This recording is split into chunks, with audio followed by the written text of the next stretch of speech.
Kaburwa Sport Socio and Cultural Club Kalayo ban pli perda ya Kalampung ilakai football balatip kum ka first lead Ike Maulong football tournament.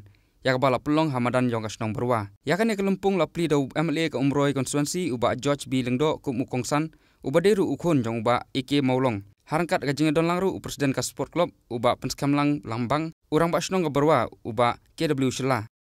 Hakani kasngi bala pli perda ya kan ya Kalampung la sakhi gajing kun ke baitnat hakaba ka Laos Otun Sport Club Kalayo ban khore gajing job hadin bakal pelimno ya ka Mercedes FC dia sauko lanot. Kumbasan pusau teligi kenhun ilakai football na kaleng jong kajala kilapoi ban simpenta hakani Kalampung ban yakani ya kanam ladu bat ban raru ya kasong pisa ka balong laipo hajar tengka.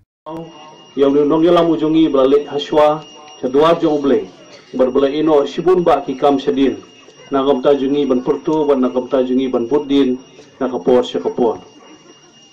Ngayon jing tim ru bagi participating teams ki bani simpenta hakani ke tournament kelakot syakumba san pusau tuli.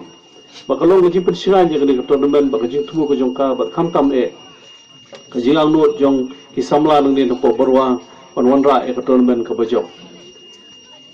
Kajing alinti ke jong ipa jonga panunong yalam ujongi bahe Ike Maulong kalong ke bajingai.